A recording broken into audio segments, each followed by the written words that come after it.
If you're being honest, does this past year feel a lot like the year before it? Maybe you started last January with big goals like we're going to increase profitability. We're going to grow revenue 20%. I'm finally going to get out of operations or estimating or sales.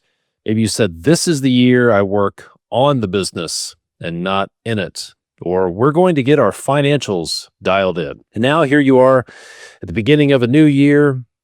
I'm recording this in January of 2026. And if you squint really hard, maybe some things have improved a little bit, but does it feel meaningfully different? Did you really move the needle in your business? Or did you basically just live the same year again with different numbers on a whiteboard, different projects, but really the same year? What if the problem isn't your goals? You may be thinking, I need to set different goals, or I need to get better at goal setting. But what if the problem isn't your goals? What if the problem is that your goals completely ignore the one thing that's actually running your business? You're listening to the Construction Leading Edge podcast from constructionleadingedge.com, where we are all about systematizing your construction business to eliminate chaos and maximize freedom, impact, and wealth. My name is Todd DeWald. I'm the founder and host here at Construction Leading Edge, and my team and I have helped over 400 construction companies eliminate chaos, grow their profits, and build teams that can run the projects without the owners. And we've been at this since 2014. So if you're a custom home builder, a remodeler, or a commercial general contractor in the US or Canada, if you're doing between 2 and 20 million in revenue per year, and you're tired of setting goals in January only to end up in the same place the next January, this episode is for you. Here's what you're going to get today. Why goals like increase profit, grow revenue, and work on the business haven't changed your reality. We'll talk about a simple framework you can use to identify the one thing that's actually holding you back in your business.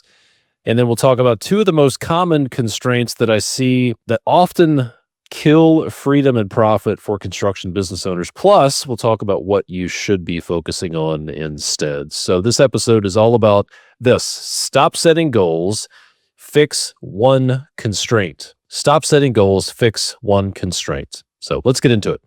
Let me read you this list. We'll start with this list of a few very common goals that I see on whiteboards and annual planning decks and strategic planning guides that people fill out and calls that I have with people every week. Like they want to increase profitability, increase revenue by 20%. I want to take off one of the hats, is what people tell me. Like, I want to get out of operations. I want to get out of estimating. I want to get out of sales. This is very common. I want to work on the business instead of being stuck working in the business. I want to get our financial reports dialed in. I want better visibility into our finances. Those are all good outcomes, and I'm all for them. I'm not against any of them, but they are terrible goals. They are ineffective goals if they are disconnected from the constraint that's actually limiting your business. Those goals are not useful if they don't address the constraint in your business. This is what I see happen a lot of times. People will write down goals, quarterly goals or annual goals. And then 90 days later, they've made no progress on their goal. 6 months later, they write the same goal down. They've made no progress on their goal because they're not addressing the constraint, or their goal is disconnected from the constraint that's getting in the way. That's why you can write these goals down every January. You could feel good about them for a while. Then you could find yourself 12 months later in almost the exact same spot. In some cases, maybe you've gone backwards a bit. So here's what this looks like in real life. Let me know if any of this sounds familiar. You're still working 50, 60, 70 hours a week. Maybe you've added some software. Maybe you hired another PM or another estimator or a superintendent. Maybe you've cycled through a couple of people who haven't stuck. You've chased more leads. Maybe you even hit your revenue growth target, but your actual experience hasn't changed. You're still the one that everything routes back through, like in the old days, the switchboard operator, where you're plugging wires into holes in a switchboard. It feels like everything goes through you. Every problem lands in your lap. You're still putting out fires. If somebody were to audit your time each week, they would see you working 50, 60, 70 hours a week, and 25, 50%, maybe 70% of your time would fall under the category of low value tasks or putting out fires. You're still the one answering low level questions over and over. You find yourself answering the same question over and over. You still feel like if you take your eye off anything, then the whole thing gets wobbly. You can't get away from the business because you're stuck working in it. You can't get away from the day to focus on the high-level strategic stuff and plan for 6 to 12 months down the road, much less get away from the business to take a proper vacation because you're stuck working in the business. If your business was a machine, you would be a gear in the machine. And if you tried to extract yourself from the machine, it just stops working. You set smart goals, but nothing has changed in your life. You're still dealing with all of these things. Let me give you an image of what's actually going on here, how this actually works, and what you need to focus on, why your goals aren't working. Imagine your business is a highway, right? If you've ever flown into Denver and then driven into the mountains, imagine you're on this 4-lane highway, traffic is running smoothly westbound on I-70 into the mountains, and then suddenly it goes down to 1 or 2 lanes because of construction or because of some accident. And what happens when 4 lanes get choked down to 1 or 2? You get a traffic jam. Now, let's say you were the traffic engineer and you were going to solve this, and you said, oh, well, all we need to do is we need to add more lanes before the bottleneck. That's stupid because what would happen, right?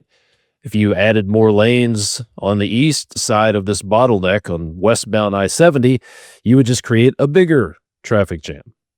And what if you added more lanes on the western side of the bottleneck? Doesn't do any good because you haven't actually solved the real problem, which is the bottleneck, which is the constraint. So the speed of the system, the speed of the entire system, is set by the narrowest point. Everything still moves at the speed of that 1-lane section. And your business is the same way. The speed of your business is set, constrained by the narrowest point. Everything moves at the speed of the slowest part of your business, right? You can pour in more cars on the highway or using your business. You can put more goals on it. You can put more effort into it. You can try to push more volume, more leads, more revenue. But if you don't fix the narrowest point, if you don't fix the constraint, you just create a bigger, more stressful traffic jam. That's what happens when you set goals that ignore your constraint.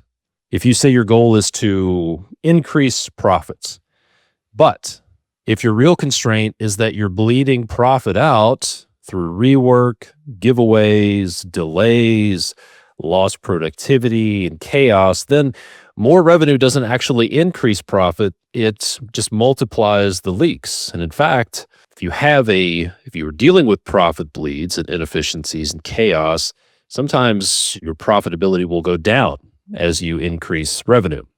It's a little counterintuitive, but we'll talk about that more in a minute. Another example, if you say, I want to work on the business instead of working in the business, let's say that's your goal. But if your real constraint is that the business is structurally designed to fail without you, in other words, you're the hub, everything lives in your head, the roles are by accident in your company. Maybe you have people on your team, but the roles change or they're just by accident.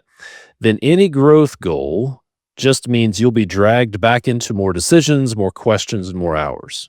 So let me say that again. If the real constraint in your business is that your business is structurally designed to fail without you, any growth goal means you'll just be dragged into more decisions, more problems, more questions, and it means more hours for you. Let's say your goal is, I want to get my financial reports dialed in. Maybe you're not happy with your profitability and you think you can solve it by getting your financial reports dialed in, getting them faster, maybe they're more accurate. These are all good things. But if your real constraint is that your operations and pre-construction teams are designed to leak money, then better financials just give you clearer reports on how much you're losing. It's all rearview mirror. Financial reports are all a rearview mirror. They're very important, but better financial reporting is not going to solve the real constraint if the real constraint is your pre-construction and operations processes are designed to leak money. Every time you set a goal that ignores your constraint or doesn't address the constraint, you're basically promising yourself another year of the same pain, just with nicer spreadsheets. Let me say that again. Every time you set a goal that ignores your number one constraint, you're basically promising yourself another year of the same results, the same pain, just with nicer spreadsheets. Now imagine this instead. Imagine this year you don't chase 10 improvements. You don't have this big stack of goals. Imagine that you picked one constraint and you say, every spare hour I have this year, every block of working on the business time is going to be focused on destroying this bottleneck. Every hour of deep work time that I have, of CEO time, I'm going to focus on this one bottleneck, this one constraint. No more wish list of 14 goals. No more, well, we should also do this. No more, well, it would be really nice if we did this. Just one mission. And for some of you, that mission needs to be this: to design your business so that it does not fail without you. For others, your mission needs to be plug the profit bleed so every job, every project finally pays what it should. What happens if you do that?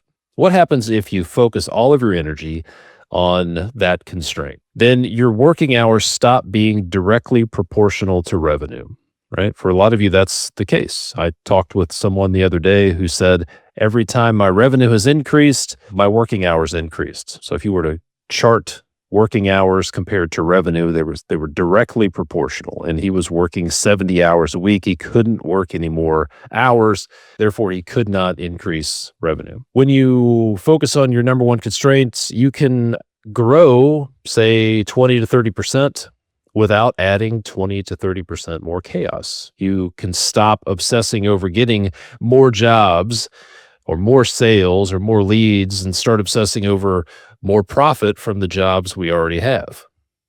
And then maybe for the first time, growth feels exciting instead of risky and dangerous.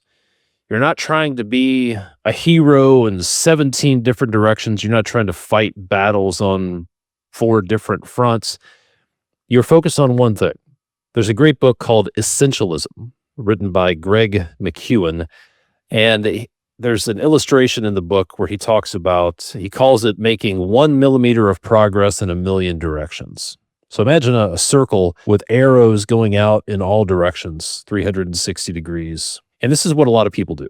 They make 1 millimeter of progress in a million directions.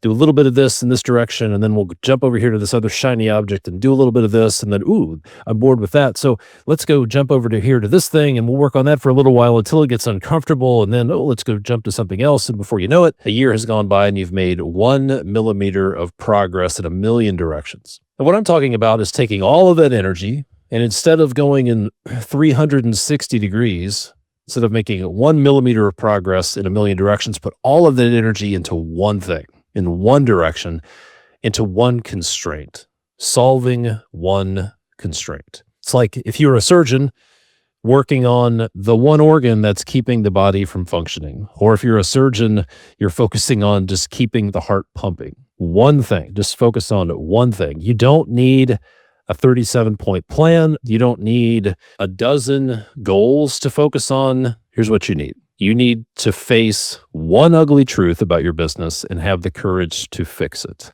And get really clear on the one thing that's holding your business back, and then have the courage and the discipline to fix it and stay with it until it is fixed. All right, so that sounds great. But how do you actually do this? How do you identify your one constraint so that your goals actually map to reality? Here's a really simple framework that you can use. Step 1, start with the goal that you keep repeating. Think about the thing that you've had on your list of goals for the past year. Maybe it's the past several years. And then maybe it's a goal like increase profit, grow revenue. I want to get out of operations. I want to work on the business. I want to get my financials dialed in. Whatever it is, write that at the top of the page. Okay, that's step one, is start with the goal that you keep repeating that you haven't achieved. Step two, ask this. If this magically came true tomorrow, what would break first? For example, if a lot of you are focused on sales and business development or lead generation, you're like, all we need is leads. We just need more leads. We just need more sales. Imagine that your leads suddenly doubled, or imagine that your revenue instantly increased by 50%. Instead of starting one project per month, one new home per month, suddenly we're starting 2 new homes per month. What's the first thing that would break? So if you achieved your goal, what's the first thing that would break? So if leads doubled, could you keep up with them? Could you get your estimates out? Hopefully you're getting paid for estimates, but could you turn out estimates and get projects pushed through pre-construction in a timely manner? Or would customers get frustrated and get tired of waiting? Could you get projects through pre-construction and selections and get them ready? Could your operations team keep up? Or would you just break your operations team if you doubled sales or doubled revenue? That's your starting point for where the constraint is. Whatever would break first, that's the constraint that you need to fix. Step two is ask, if this magically came true tomorrow, what would break first? Then step three is identify the break, this thing that would break, and then ask why. Follow the break and then ask the question why until you hit the design problem. So what this means is this would break.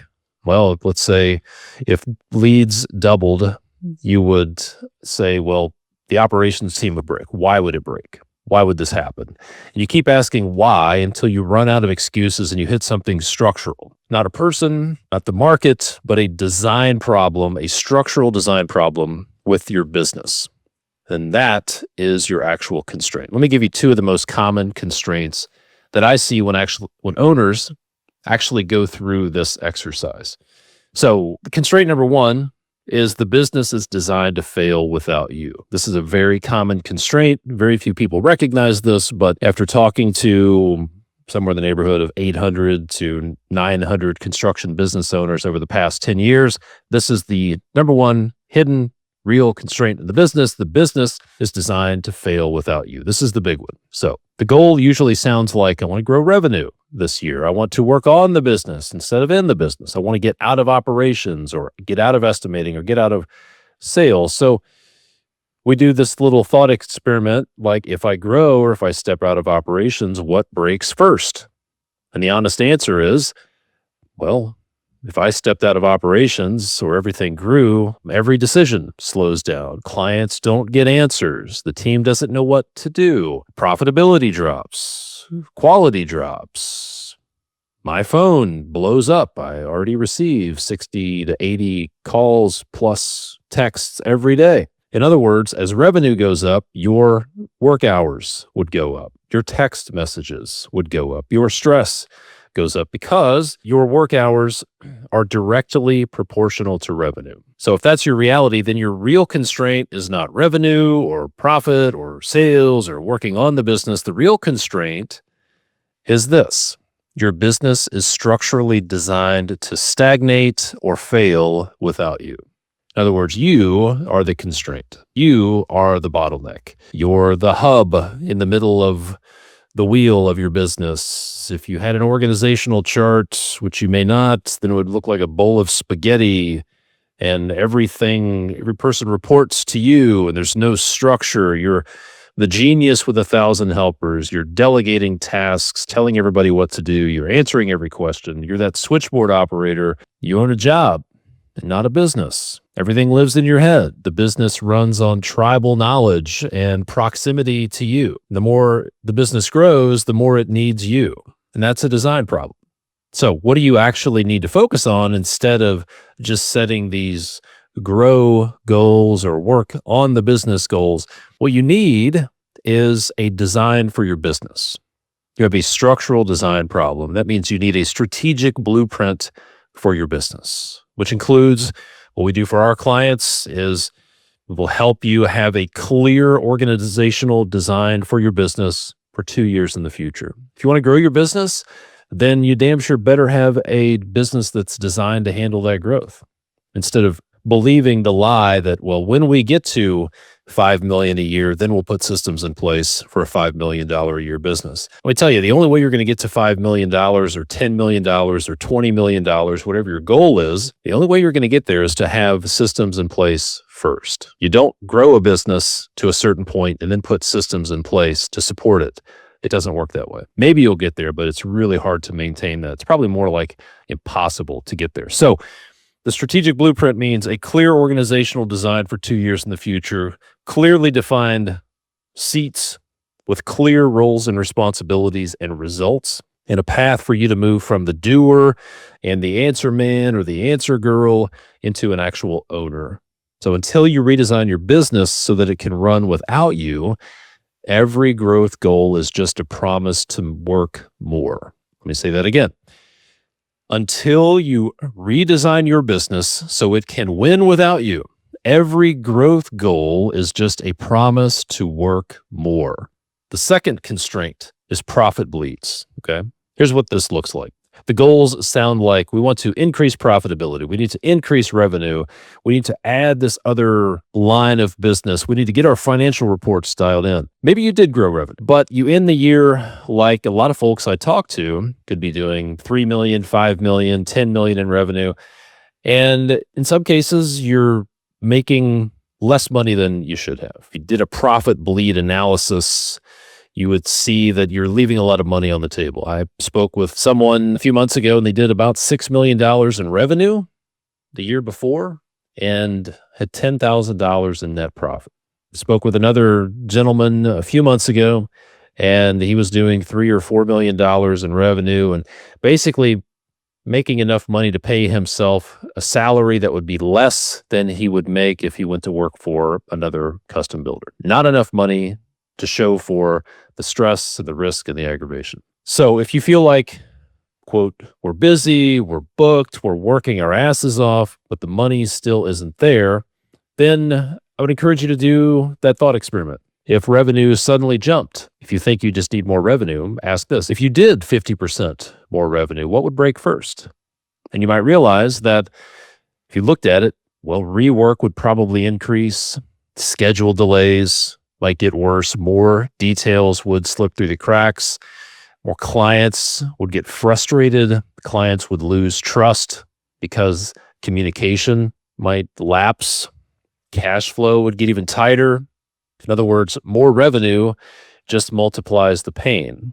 If that's the case, you don't have a revenue problem, you don't have a leads problem, you don't have a sales problem, you have a leaky bucket problem. You have a profit bleed problem. If that's the case, your number one constraint is profit bleeds, like rework, schedule delays, giveaways, lost productivity, opportunity cost. And where do these bleeds usually trace back to? Here's the counterintuitive part. They show up on the job site. So a lot of people focus their efforts and they hammer their superintendents and project managers and their subcontractors to be more productive and get their shit together. And they focus on the operations team. But almost every time when we dig into this with folks on a business evaluation call, we find that the root cause of these profit bleeds that show up on the job sites can be traced back to the just enough to start trap. Doing just enough to start. In other words, a pre-construction deficiency. So jobs start with missing selections, incomplete or vague scopes of work. Sometimes they start with incomplete design. There are allowances and plug numbers that get put in there. And the mindset is, we don't need to figure that out right now. Let's just get going and we'll figure that out later. The handoff from pre-construction to the field, if it had a letter grade, it's like a C minus, maybe a D instead of an A. And then what happens is the team in the field has to figure it out on the fly. Things pop up and you have to eat the cost of extras. Projects start like a fire drill, then they slow down or they maybe even stop in the middle because of all the questions and missing decisions and selections. Subs get frustrated. They have to move on to other projects and it takes weeks, maybe longer to get them back and remobilized to the site. You have to, or you decide to eat certain costs and absorb things to protect the relationship. You're working your ass off to try to cover all the problems and insulate your client from the chaos. That's your constraint. There's not enough profit because the business is designed to do just enough to start. There's not enough profit because there's a pre-construction deficiency. So what you need to actually focus on, if that's you, the one constraint you need to focus on is you need a well-designed pre-construction process and to be able to do what we call nail the handoff from the office to the field. So a well-designed pre-construction process means a clear, non-negotiable handoff checklist for design, selections, estimating, and client approvals. A separation between pre-construction and construction in your organizational design. This is a huge needle mover, is to separate pre-construction activities from construction activities.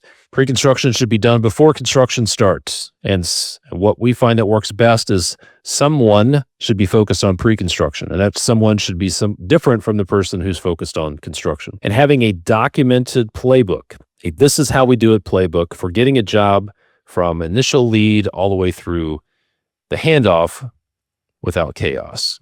So if you have leaks like that, if you have profit bleeds, the worst thing you can do is throw more revenue into that. If your machine has bleeds, you essentially have a leaky bucket. And if you pour water into a leaky bucket faster, it's just going to leak out even faster. So let me give you a really simple 5-minute action item you can do as soon as this episode ends, okay? Step 1, write down your number 1 goal from last year that didn't really happen. Whether it was profit, sales, revenue, get out of operations, whatever it was. Step 2, ask yourself, if this magically came true tomorrow, what would break first? Step 3, whatever you write down, that's your starting point for the constraint. Then you start asking, why? Why would this break down? Why would that happen? Why would that happen? Until you hit the design problem. Until there's no more answers to the question why, then you've arrived at the root cause. And that's the number 1 constraint you focus on. And look, if you can't even imagine spending time on this because you're so buried in the day-to-day, then you might already have your answer. Your constraint is you, and your business is designed to fail without you. So let me ask you something. How long have you been writing the same goals on a whiteboard or a strategic plan every January?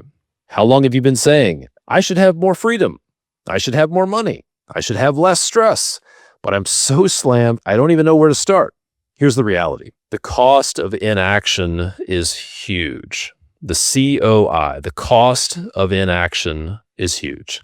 Every week you delay solving this constraint in your business means more profit bleeds from rework, schedule delays, giveaways, missed opportunities that you can't get back, lost sleep, more stress, not to mention the price that your family is paying because the business consumes too much of you. And then there's that creeping fear that if nothing changes, your reputation suffers or your best people finally walk away from the chaos. Maybe the creeping fear that, what if I work my ass off for another year and I end up in exactly the same place I am today? So look, you know you need to do something. You know you need to make some changes. Every time there's a mistake, you think, and we could have prevented that if we had the right systems in place. Or we have made the same mistake on the last 4 projects. It drives you crazy when you see these mistakes that keep happening. Maybe your team is already asking for it. Hey, we've got to do something. We got to do something about this chaos. We have to streamline things. You just don't have time to figure it out yourself.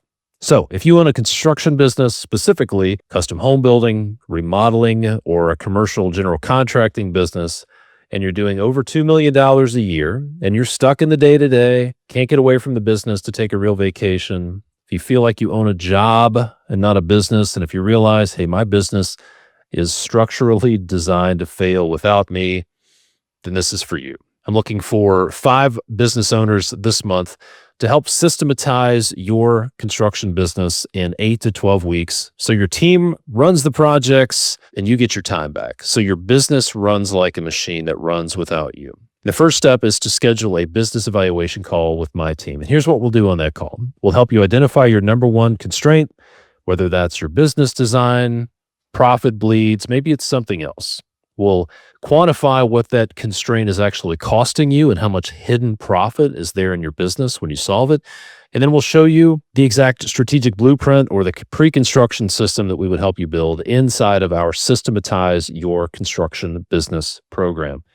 And if it's not a fit, we'll tell you that fast, and then we'll point you to the right next step. No sales pitch, no hard sell, no pressure. At some point, it may even sound like we're trying to talk you out of working with us. So if you don't want to relive the same year again, go to the link in the show notes to schedule your business evaluation call, or you can go to constructionleadingedge.com/apply, APPLY, and apply for your business evaluation call. We only work with about 5 people. We only onboard about 5 new clients a month. So if you want this year to actually be different from last year, go grab your spot now. That's constructionleadingedge.com/apply, or just click the link in the show notes. So we're all about taking action. So don't just listen to this and nod along and then go on to something else. Do your 5-minute constraint exercise. And if you want help fixing it, book that call. I'm Todd DeWalt from constructionleadingedge.com. Thanks for listening. I'll see you next time.